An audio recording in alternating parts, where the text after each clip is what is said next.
Men come into existence and pass away not by their own choice and decision, but by an overwhelming power beyond their comprehension. The Sumerians believed that such plans were designed by the gods themselves and revealed in dreams.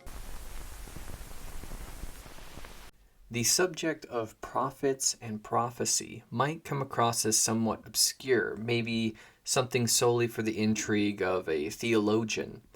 But when it's pointed out that the major religions of the world at large are completely brought forward by prophets, then one might start to wonder a bit more. And if you then point out how many modern events have been orchestrated by ancient prophecies, then one might be even more intrigued to learn more about this prophetic motif.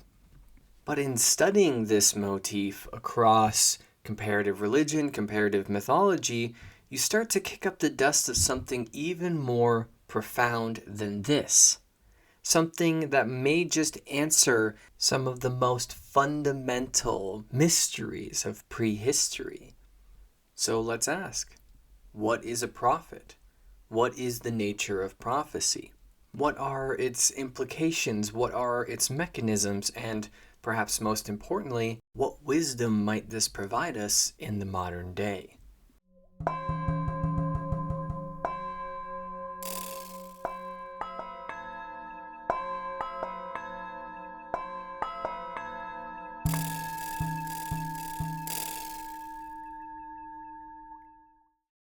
Etymologically speaking, prophet doesn't glean us too much. Prophet simply means to speak ahead of time, or one who's speaking from before. The baseline and ready association of this subject matter lends itself to the Abrahamic faiths. So this is where we'll begin then. Curiously, we should note the distinctions between Abrahamic faiths, Judaism, Christianity, Islam, is a distinction of who we designate are the prophets, or are not false prophets, or just simply those that were inspired but not true prophets, so forth. Who we say is the one that carries the message from the divine would dictate which faith that we would follow. There are certain distinctions in each of these given religions of who is a more important prophet, who's a less important prophet. For instance, there's the former prophets, the latter prophets in Judaism.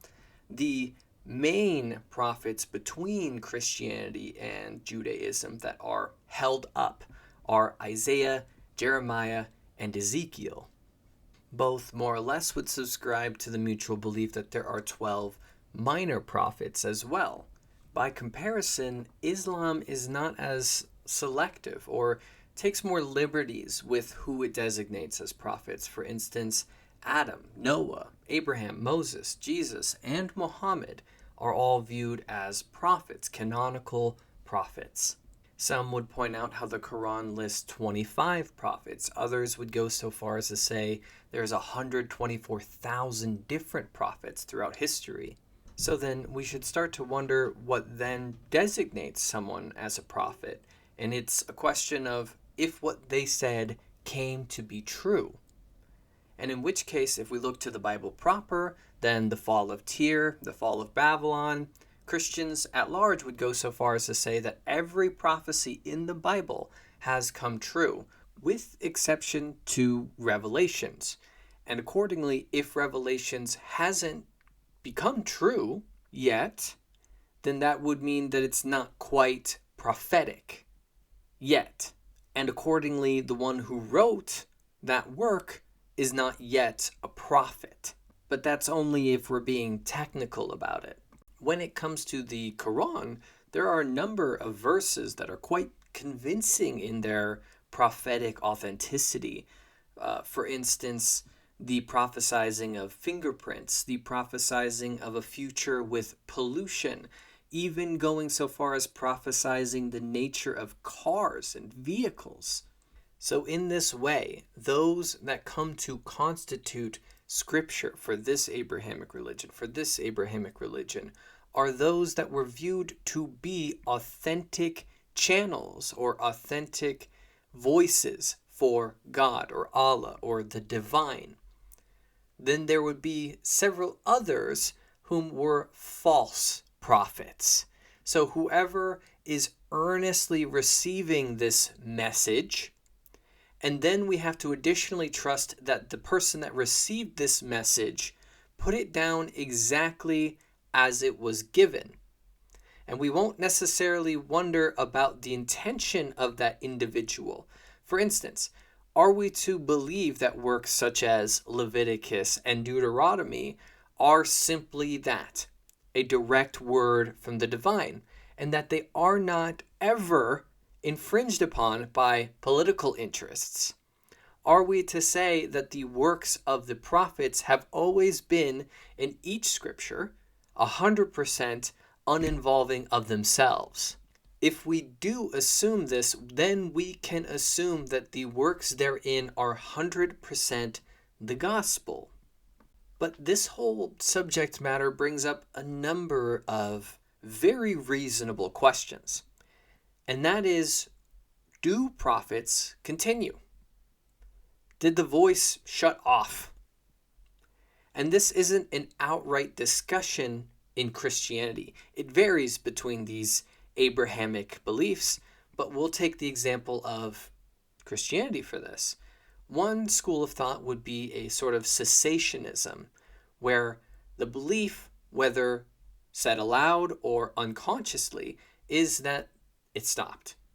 It stopped, and once the Bible was written, and once it was compiled, and once the right people chose which books were the right gospel, then it stopped and no reason to go on. That's one argument. And then there's the continuationists. And that would be to say that the prophetic gifts are still among us and that they have never stopped. The early Christians, almost without exception, believed this to be the case. It seemed like a much later development of Christianity to have this overall philosophy. And it is convenient. Once you have built a power structure, and once the Second Temple of Nicaea had put together the book that it liked the best, then any future prophets would make things quite messy. And you can see why Islam then is a bit of a taboo in this category. You can't add another prophet. That's the assumption. Or that person isn't a prophet. That's the underlying assumption. Same with Mani from Manichaeanism. In early Christianity, Montanus claimed to be a prophet. And of course, they would say that Montanus very much wasn't a prophet. And we're going to get rid of all the people that think so that we can go on continuing that he wasn't a prophet. This is just to say that there is a fundamental assumption in the status quo flavor of Christianity that this is all cessationism. There are some more fringe groups, say for instance the Pentecostals, that believe that these gifts are still among us, and thus they believe in the power of glossolalia, the speaking of tongues, the direct Holy Ghost intervening in our personable lives. And you can see why the power structure at large of Christianity would not allow this slippery slope to exist, because then all of a sudden, well, what about Joseph Smith? Was he an earnest prophet? Did he earnestly, directly receive the word from the divine? And better yet, let's ask, what about the specificities of how the Bible puts this forward? In the sense of why in certain prophetic visions is God giving it directly to the prophet, and why in other prophetic instances are they being given by angels? Are they two distinctive types? Is there a difference? Is one more authentic than the other? Why would God have it as a requirement to move through a messenger, that being an angel, instead of always giving it directly? What exactly is the nature of receiving a prophecy? If we speak plainly, it does seem quite strange, if not outright silly, to say that only in a very specific part of the world during a very specific era of history did the all-pervasive deity decide to speak to people directly? That seems very odd. So to flesh this out some more, let's entertain the inspirations of Christianity. After all, much of what became Christianity was directly inspired from Zoroastrianism. And in Zoroastrianism, that all began because Zoroaster had a prophetic experience. He had a noetic ecstasis. He brought about a vision so powerful that it ended up creating scripture, and it ended up creating a sort of proto-world religion. After all, in the Nativity, the Magi are present, previously discussed in the course. And what is one of the main gifts of the Magi? What is one of the main skills that holds them in such high regard in the ancient past?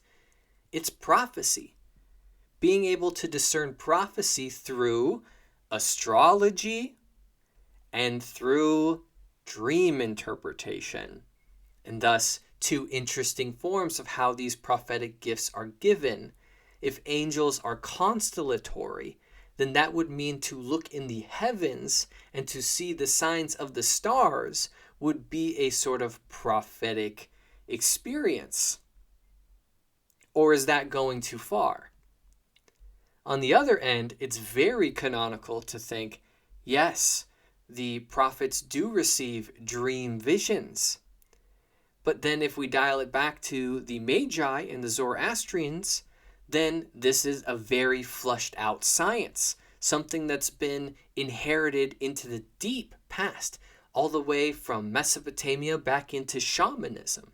So at the very least, it seemed for a good long while, there had been people receiving prophetic signs and prophetic dreams, overall prophetic experiences, well before even Judaism had its fledgling beginnings. The term for prophet or prophecy in Hebrew etymologically roots back to Akkadian. And in Akkadian, it's a word for a seer. And that word has a more sorcery-like bend to it. The seer isn't just one who divines, but also one who is thought to be a visionary. And there's that word again, vision, a visionary, to get a vision of the future that most assuredly will come to pass. When we look at the wider scope of this subject matter, then we start to notice there's some really blurry boundaries to entertain here. Often the title or the act of experiencing something prophetic was a sort of madness or understood as an out-of-body rapturous experience, like you are channeling a god directly. Such was certainly the case with the infamous oracles at Delphi. And there's another word for us, seemingly distinct from prophet, maybe for a reason. The word oracle. What does oracle mean? Well, oracle simply means the agency or medium of a god, a channel, someone who is a messenger of a deity. Notably, the ancient Greeks understood that the nature of poetry, the nature of poetics, and the nature of prophecy were very strangely intertwined. And we do see hints of this in the modern day. For instance, the uncanny similarity of Edgar Allan Poe's short stories and real factual events that happened after his time. It seems as though one who is tapped into the poetic is nearing the realm of the prophetic. But we'll return to this some more later. Let's get back to the oracles. We should also note the relationship between prophecy and political power, because that is very much the podium that the oracles of Delphi offered. The political power was very interested in the future, in making bets, in knowing where to put its aims. We should also notice the cultural difference of affording this work of prophecy to women as opposed to men. We can see clearly in the Abrahamic tradition that this is something for men. But with the Greeks, the women are the ones that ought to do so. So we might just observe that this is very much a cultural choice. Who is the appointed word of the divine? For the Greeks' religious and cultural backing, it's very natural that women ought to be the prophets, because the Fates are women. And the Fates are women because they come from Nyx, that primordial goddess of the night.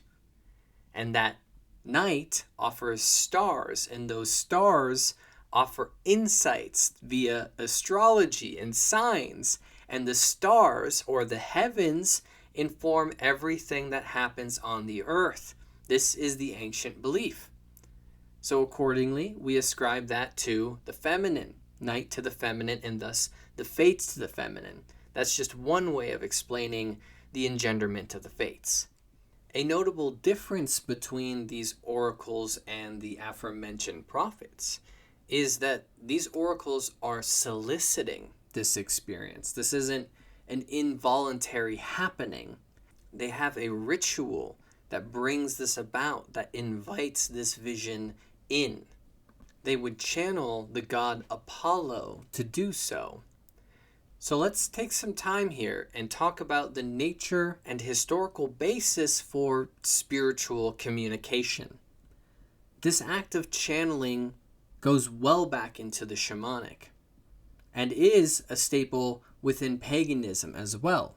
This practice might sound very exotic or strange or scary, but if you want to get amped up when you're going to play sports or go to the gym, you might just listen to some music that brings that about. Or as an actor, you might think certain thoughts that bring that emotion to the forefront of your being. This is in the same way a spiritual contact. It is not stranger than this in reality. Every day can be a day of channeling. The key difference is removing yourself completely to become a vessel for this archetype invited, but also in the nature of actually experiencing spiritual communication through ritual, astral projection, so forth. In variant faiths across the world, the word from above, or the word from those on other planes of being, tend to be very ambiguous. The interests of said spirits are not the interests of humans. They are living on different planes. And so accordingly, the way of expressing this direct word from the divine, however and whomever is defining that, tends to be very ambiguous or allegorical. The illustration of a dream is very apropos for this. A dream isn't going to make it clear exactly what it's trying to say to you. It has a roundabout way of doing so. In the ancient shamanic traditions, they understood that allegory is the medium for wisdom and is the medium by which humans and higher sacredness, divinity, can communicate with each other. And so here is allegory as it tends to appear in prophecy. This ambiguity of how to interpret it, and is it actually being prophetic, or are we just kind of seeing it in a different way? This is the nature of how the word is received. For instance, in Isaiah, the author could just come out and say that there will be a fall of a dynasty. A dynasty will end, and there will be the destruction of this religious community, of this community among these people. But instead, we're going to get the stars have fallen, the heavens were rolled up, the sun was blackened, and the earth was devastated and quaked. Notice it's more figurative, it's more dramatic, it's more sideways. It's not stating these things outright. This is not the nature of the word. Such has certainly been argued in the case of Nostradamus, the most infamous of, let's just say, non-canonical prophets. Regular people giving Nostradamus a lot of credo in this respect, although Nostradamus himself was an astrologer. And to protect himself, one might assume to protect himself, he converts to Christianity. And he adamantly expresses several times throughout his life that you should not call him a prophet. I am not a prophet. And that just goes to show the distinction between the loftiness that comes along with a prophet and that word and its associations, and the words such as diviner or seer or soothsayer. These all have different connotations, associations. So then, let's ask a broader question. Is this all involuntary? Does an involuntary vision make it authentic? Is it then only inauthentic if a vision or a noetic experience is solicited? Does it make it impure somehow? Or is the impurity of such an experience only if you put your ego into that experience? We often, many of us, I would hope, not just me alone, have experienced some ineffable situations in life, whether our dreams have given us a small prophecy of our own lives, or whether a sort of deja vu event has informed us as to something that will soon be happening, or makes us feel a full circle sort of divinity in our own lives. The ancients certainly believed that soliciting this sort of prophetic experience had something to do with the imaginative faculty. There are a number of scholars in the Middle Ages that pushed this very idea, that it is something that happens in accordance with natural law. There is a natural, organic happening of this world that brings about prophetic, noetic experiences to anybody, at least theoretically. This is an interesting era for this level of speculation, because a number would point out how prevalent apparitions are in these noetic, prophetic experiences, that there tends to be a shape or almost a paranormal sort of occurrence that comes along with this. This bleeds back into that older idea of our ancestors coming to give us wisdom, coming into our lives from the other side, from the other plane, to give us some sort of crucial information. But is this different? Is a question. Is this valid and is this different? That's another question for us. Another author would question how authentic we could ever be in attempting to express the ineffable divine experiences that happen to us, and thus calls into question the validity of anybody who's ever written down such works. Because are words capable of capturing the essence of the divinity? Is it capable of orchestrating this world in the way that divinity would want? Because words are fickle. They leave a lot for interpretation, and thus come out as ambiguous, or it isn't quite landing with most people, or only certain people see it in the way that we think it ought to be seen. And in this, it's very much like a dream. And what I mean by that is it's one thing to experience the dream, and it's another thing to hear someone tell you about their dream. And this is interesting in regards to the more holistic approach to the nature of prophecy. Because across the world, these prophetic dreams are flavored by their cultural language. What I mean by that is if we are Christian or Judaic, then if we are to have this divine experience and we are to translate that into words that are appropriate to our culture, then clearly we'll say things like God, angel, so forth. Now, if we're over in ancient China, then the occurrence of having prophetic dreams that utilize the language of the I Ching is there. And accordingly, that dream language is necessary for the prophecy to be spoken. if we have been raised with astrology as a language of discussing archetypes, then it would very likely be that our dreams would then show us something astrological in order to communicate what it's seeking to communicate. If we wish to entertain this subject as earnest and as objective, then we might wonder the variant ways that this has appeared to people throughout time, throughout these different, let's just say, mental languages. How they could come across as bestial, or how they might come across as chimeric. And if so, then what would modern dreams look like in this fashion? What would the prophetic, ineffable, noetic experience look like in the modern sense? Well, the question there would be, do we have a proper language of interpretation for this material? Or do we have the proper means to cope with or communicate this message? Or are we in any way fit to receive this sort of experience? Regardless of when or who or how this may have come across, the best person to receive this sort of experience would be somebody who is very apt in communicating advanced subject matter. And thus, this previous statement of those who have the imaginative faculties.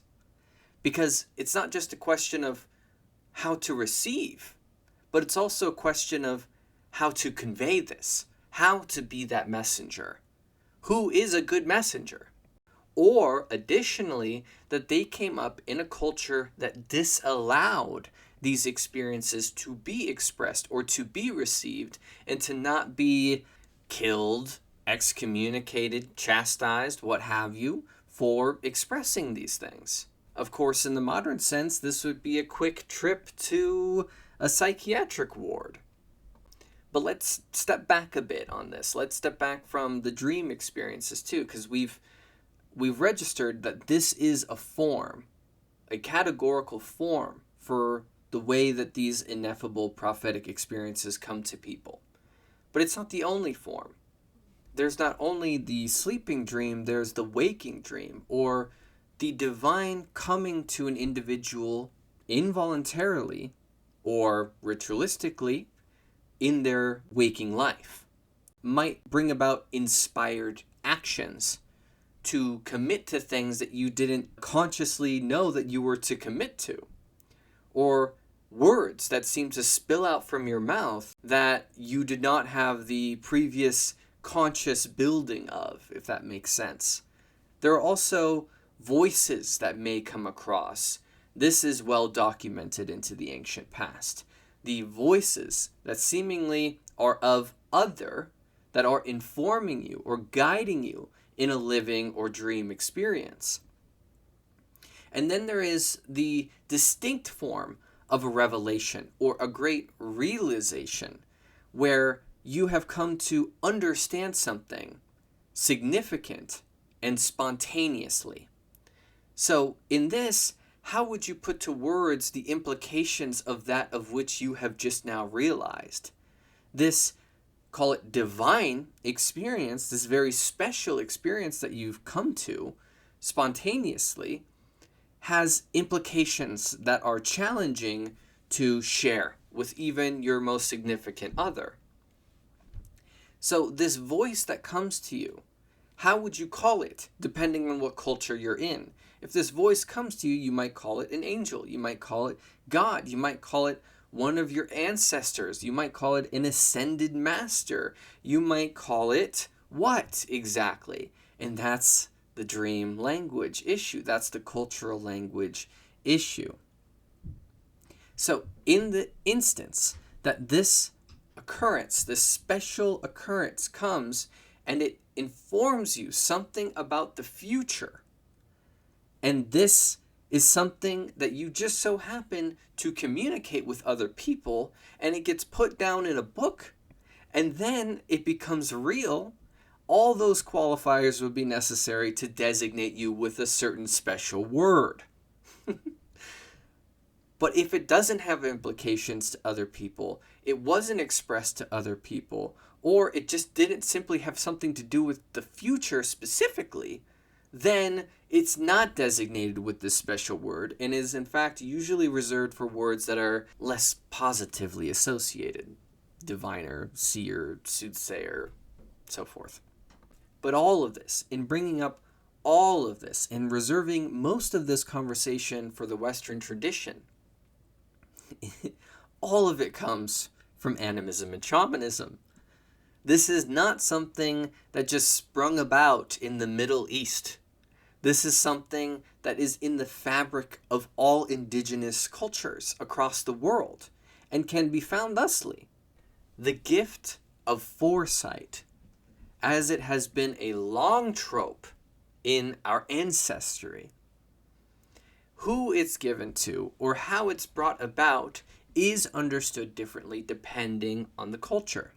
When it comes to the Americas, people are more readily familiar with the prophecies of the Inca, of the Maya, and of the Hopi, and each of these respective cultures would deserve their own respective spiritual studies course on this subject.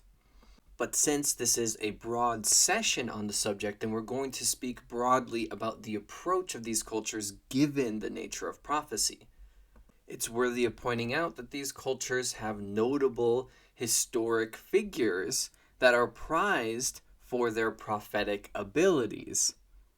That they were the ones that gave this prophecy and it came true, and thus they are remembered in such a way. It's almost as though they too had their own prophets. It is to say that if we've ever taken any of these prophecies seriously, then we implicitly believe in that word given from the divine, or that nameless individuals, often nameless individuals in the past, have been granted some sort of direct experience of some higher intelligence. And culturally, in indigenous communities, this is much more afforded for. This is much more a part of the grain of society, the expectations of the world. This is not something that would be treated as contentious. A new prophet wouldn't threaten the structure of a long-withheld religious institution. They wouldn't have to create a whole new religious institution and name because a new prophet came along. This new prophecy would simply just add to the previous canon that had been forming through the living word. Not to mention that the people in given culture would be much more open and able to reciprocate these individual experiences with the divine. Albeit if they're small, albeit if they're big, they're all going to understand or have a better cultural understanding of that otherwise thought to be strange experience. But there's a very distinctive difference in flavor, in orientation of native prophecy versus, let's just say, Abrahamic prophecy. Because in this way, the Abrahamic revelation would be the end times. When it comes to the native prophecies in regards to the end times, it is notably more optimistic in the sense that it's not something thought to be this pitfall over the edge into heaven or oblivion. It is said to be a time of great change. This time of great change is transformative. This is not the first world. This is the fourth world, so forth. And in which case it would be moving on to a new world. These changing of timelines, so to speak. The orientation of how to interpret the inherited deep visions into the future.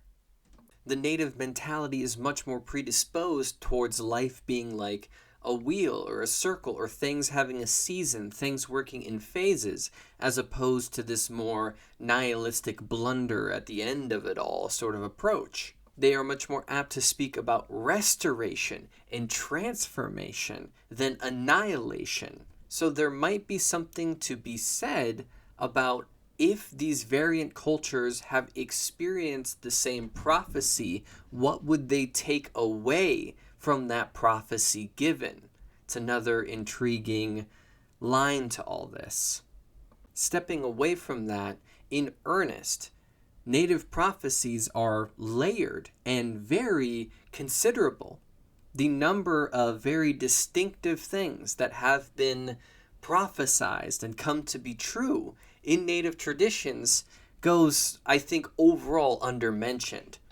In all the research that I've committed to this subject, I'm certainly not one to say that, of course, all prophecies have credo, but I think there are just enough of them to give way to a great mystery. I think it's all too common for people who have never looked into these subjects to just plainly dismiss them all outright as wishful thinking, or you get a good guess sometimes, right? But in earnest, when you go through the history of prophecy and you see what has been said and what can be intuited and what has been called ahead of time, it starts to scratch away at something very uncanny. And if this is true, then there is a huge implication about this subject that we really should address. Often when we think of the ancient past, and we are well learned in the wonders of the ancient past, we can ask things like, how did the Dogon know of the otherwise invisible to the naked eye star of Sirius B? How did the people of the Andes come to understand the unique pharmacology of the two plants that substantiate the ayahuasca experience if they don't have access to a scientific chemistry lab? How did the deep history of the ancients come to understand things like the precession of the equinoxes without mathematics to bear? How did ancient cultures syncretize their knowledge and their architecture across the world without them being assumably in communication with each other? How do these wonders come to be, and why our modern mind can't comprehend how these things work? Well, a potential answer here is the epistemology of animism, or making oneself available to what is otherwise called the logos, the secret knowledge of the ancient shamans, this voice above or outside of time, that there is something of a guiding voice that is not exclusive and is not selective of a people or a culture. There are certain advantages to say that we are the special ones to only receive this voice outside of time. But in practice and in study, it's shown that it's appeared, if it exists, across the world.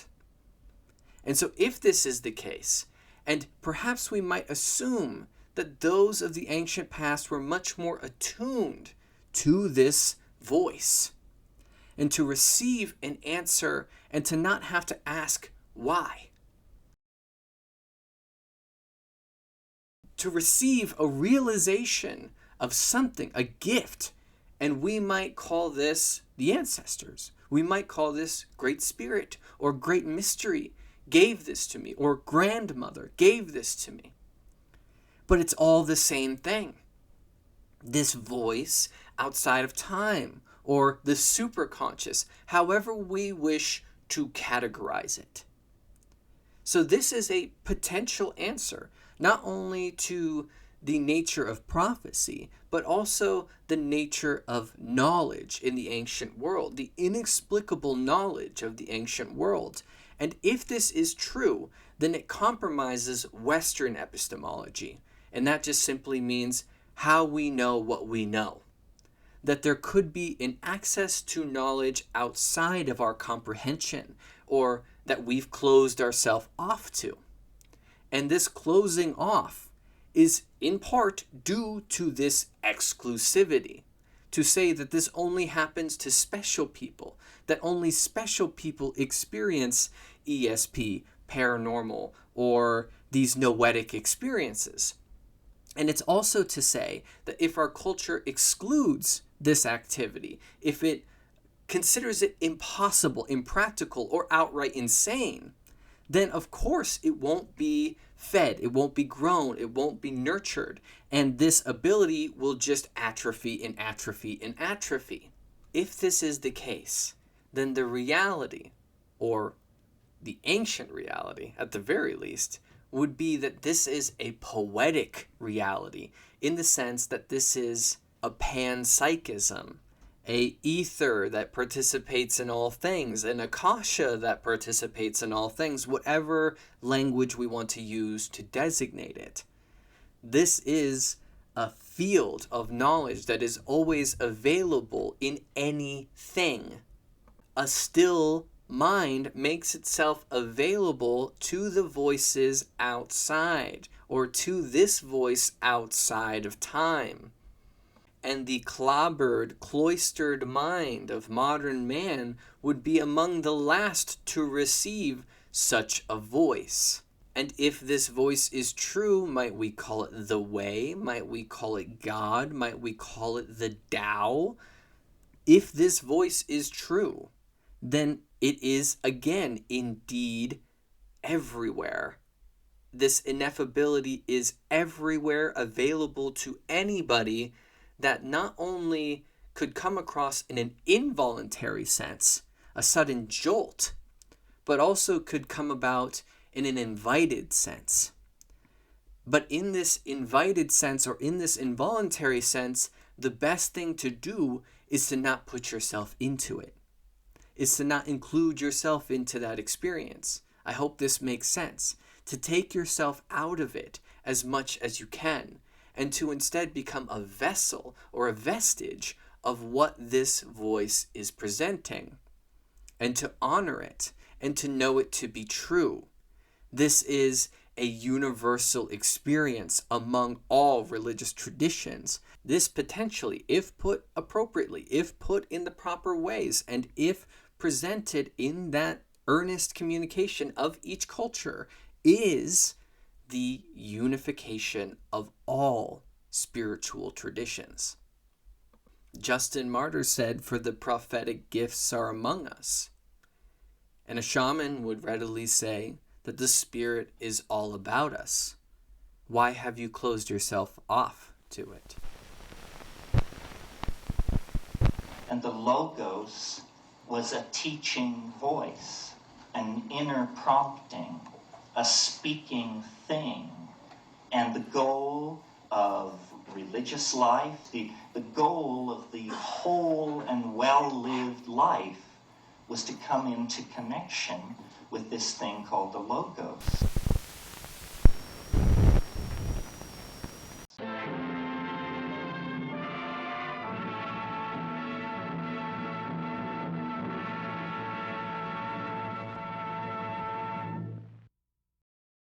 The Spiritual Studies course is an effort towards free public education on matters of spirituality, religion, comparative mythology, philosophy, history, so forth, the humanities. Accordingly, this session is brought by people who are supporting this initiative towards free public education. If you appreciate this approach and you have the means to do so, consider going to the description, looking at the Buy Me Coffee link, and buying me a coffee that helps me purchase a book for future research, or looking into the membership tiers. If so, then you can benefit from exclusive sessions that are just on that page. You can benefit from commentaries on each of these sessions and update posts as they come. Again, an earnest thank you to those that have stuck with me, not just since the beginning of the course, but also in this more recent development of it, and for those that help support the course on a regular basis. This would not happen nearly as often or as much as it had without your support. So sincerely, thank you. And so with that said, stay curious and keep wondering.